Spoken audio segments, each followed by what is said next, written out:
सत्री प्रत्यय, सत्री प्रत्यय में अत शेष बचता है। फिर बात आती है इसके नियम की, किसको किस प्रकार से जोड़ा जाता है। तो धातु के लट लकार प्रथम पुरुष बहुवचन में बनने वाले रूप में से अंति को हटाकर अन पुल्लिंग में जोड़ा जाता है। अर्थात हमको क्या करना है कि जो भी धातु का रूप है लट लकार का, यानी धातु का लट लकार के प्रथम पुरुष बहुवचन में बनने वाले रूप में से अंति को हटा देना है। और पुल्लिंग में बनाओगे तो अन जोड़ देना है, स्त्रीलिंग में बनाओगे तो अंति जोड़ देना है, और नपुंसकलिंग में बनाओगे तो हमें अत का प्रयोग करना है।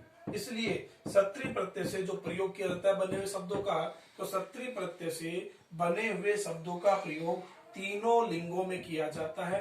पुल्लिंग में अन, स्त्रीलिंग में अंति, नपुंसकलिंग में अत। अब बात आती है कि सत्री प्रत्यय को जोड़ना, किस प्रकार से जोड़े। तो लिखा हुआ है जैसे कि पठ प्लस सत्री, तो यहाँ पर पठ धातु, तो पठ धातु का लट लकार प्रथम पुरुष बहुवचन में जो रूप बनता है वो बनता है पठंती, क्योंकि बनता है पठती पठता पठंती। तो हमारा नियम है कि धातु का लट लकार प्रथम पुरुष बहुवचन, तो पठती पठता पठंती। तो पठंती जो रूप बना, तो उस पठंती जो रूप बना लट लकार प्रथम पुरुष बहुवचन में से, उसमें से हमको अंति हटा देना है, अंति को हटाना है। तो पठंती में से जब हम अंति को हटाएंगे तो पठ शेष बचेगा, और सत्री प्रत्यय में शेष बचता है अन, इसलिए पठ में हमने अन जोड़ दिया, तो यह हमारा पठन शब्द निष्पन्न होता है।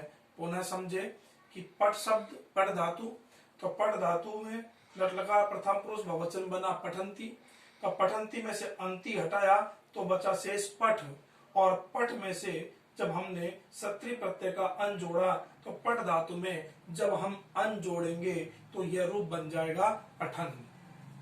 3 हस धातु सत्री प्रत्यय, तो हस धातु से जब सत्री प्रत्यय जोड़ेंगे तो सत्री में शेष बचेगा पुल्लिंग में अन, इसलिए बन गया हसन।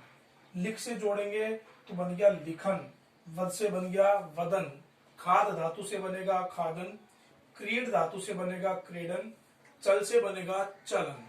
लेकिन कुछ धातुएं ऐसी है जिनके रूप परिवर्तित होते हैं, जैसे कि गम धातु, तो गम धातु के रूप चलते हैं गच्छति गच्छता गच्छन्ति, तो गच्छ गम परिवर्तित हुआ गच्छ में, इधर सत्री प्रत्यय में अंशेष बचा तो गच्छ में अन जोड़ दिया तो रूप बन गया गच्छन। ठीक उसी प्रकार से ईश धातु है, तो ईश धातु के रूप चलते इच्छति इच्छत इच्छन्ति, इसलिए इच्छ इच्छ में अन जोड़ा तो ये बना इच्छन।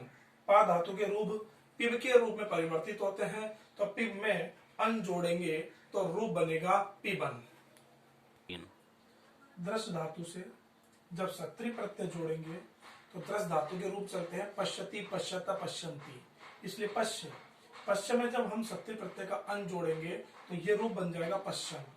ठीक उसी प्रकार घ्रा धातु के रूप चलते हैं जिघ्रति जिघ्रता जिघ्रन्ति, तो घ्रा धातु जिघ्र के रूप में परिवर्तित होती है, और जब सत्री प्रत्यय का अन जोड़ेंगे तो ये बन जाएगा जिघ्रन।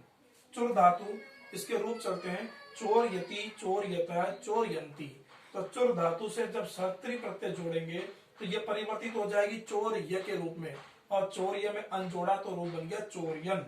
कथ धातु से सत्री प्रत्यय जोड़ेंगे तो इसके रूप चलेंगे कथयति कथयता कथयंती, तो कथय में अन जोड़ा तो बन गया कथयन।